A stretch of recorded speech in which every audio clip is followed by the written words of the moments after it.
Welcome to Industry Champions. I'm your host, Chris Budihas, and joining me from Nashville, Tennessee is Ken Smith with Belair Leadership. Ken, how are you?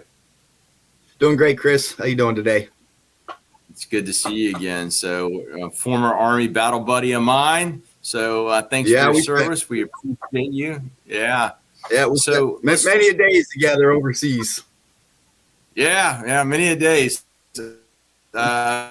Some more exciting than others, to put it nicely. Hey, so Ken, let's talk about Belair Leadership. So what is Belair Leadership and how do you do what you do? Yeah. Belair Leadership is my own individual leadership development company. And my vision with my organization is I was kind of looking around in life, like, how do I help people do things a little bit differently and a little bit better? And how do I make the world a little bit better place? And what I'm passionate about is leadership. I love figuring out how to help people lead better. And that's my social aspect of it, is if I can make the world a better place through helping people lead better. So that's what I do. Yeah. My vision is to improve the lives of 1 million people by helping 10,000 leaders become better leaders. And if we can lead better, then our whole lives are better for everybody that works around them. Yeah, no, I love that. So for you, because obviously you're a small business owner, how did you get in this space? And then what's your value proposition for those who need your services? So it took me a little while to figure out how to get into this business. And I ended up finding a partner organization called Academy Leadership. And it's a bunch of other military veterans that are passionate about leadership. So for me, that was my entry into it. And it really saved me a lot of time and energy because I didn't have to go create all of the materials or go create the programs. Academy Leadership had them for me. And so it's a great partnership. And I get a good community. I get a good tribe with them. So, and my value proposition that I really look at for organizations is, are they having issues and challenges with a high turnover rate? Are they having issues where people aren't fully engaged and aren't really given a lot? Do they have opportunities where they know they could get more out of their team members, but they just they get the minimum sometimes, or sometimes less than the minimum? Or is the leadership challenging or difficult or struggling? Is it hard for them to engage their employees well? Is it hard for them to get the most out of them? So I offer solutions and opportunities in how to do all of that easier and better with still being true to who you are as a person. Yeah. So is there a specific size of company you're looking at? Is it, you looking at that, 500 to plus 1,000 headcount, or does it even matter? Could it be a smaller company or even a large company?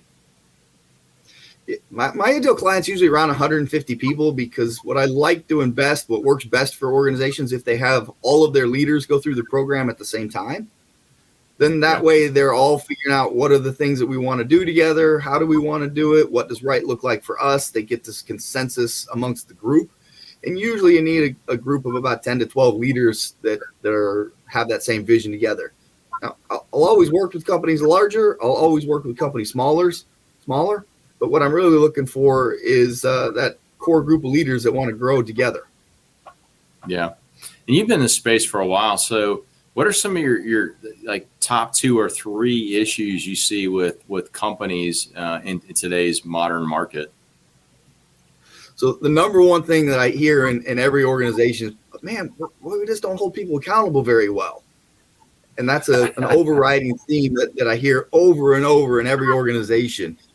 We don't know how to hold people accountable. We don't set them up for success, or, we can't get things done.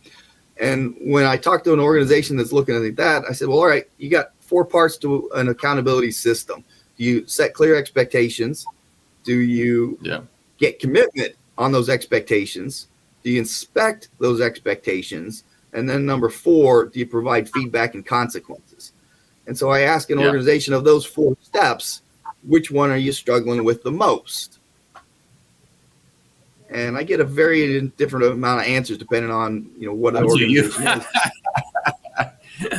I can imagine at the worker level, then the managerial level, then at the senior exec, and at the C level, that there's various responses to those questions. But I think they're valid, right? That's self-reflection in the organization.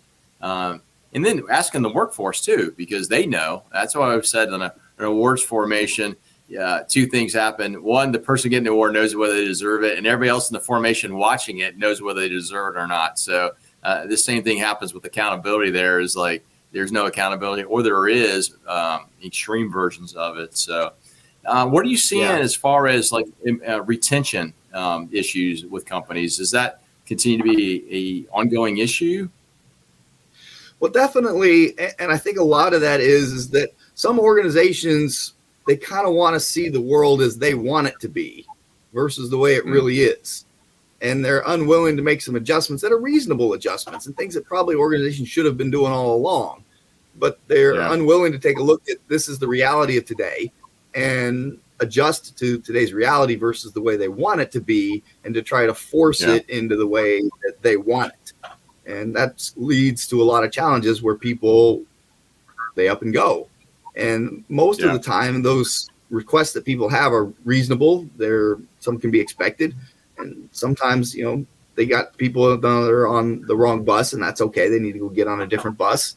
But a lot of times they're in the right bus, just in the wrong seat, but we don't recognize that and look at ways of making sure that we're gaining the most value from them and really getting them to believe in what we're doing.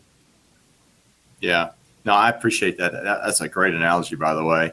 It's funny. I've mentioned this book a couple of times in different episodes. A friend gave it to me, called Leadership Decade by Buddy Hobart. And he talks about the 5 generations in the workplace, between the boomers to the millennials, and the perceptions that are either accurate or inaccurate as a result of kind of, as I would say, talking about, past one another, not understanding, the context of change between generations, motivations in some cases. Some cases is just, you're right, times have changed, and maybe you have to change with those. It doesn't mean it's all ice cream and mail. It just means that things have changed, so we may need to consider it. In some cases, some of those changes can be cost saving to a business if done appropriately.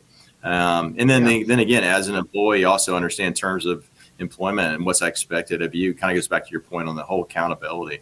So Ken, how do you go ahead? Oh, go ahead. Sorry. No, go ahead. No, I was just going to say it's important that we recognize that, there are a lot of those differences in those generations, but I think we also recognize there's a lot of similarities, and a lot of times leaders, and they want the same thing, and our employees, they want the same thing. They want to feel valued. I like to use the adage, they want to be a valued member of a winning organization on a noble purpose, the noble mission.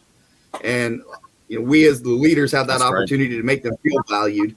We can make sure that we're winning. That's what the company wants to do. And then that noble purpose or that noble vision, that's what the newest generation is really, really focused on, is like, what's the value that we're providing to the world, not just, are we making money?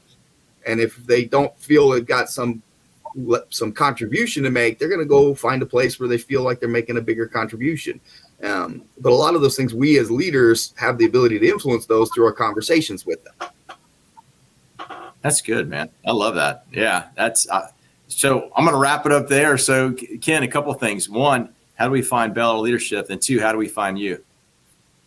Yeah, you can find me at belairleadership.com. You can email me at ken@belairleadership.com.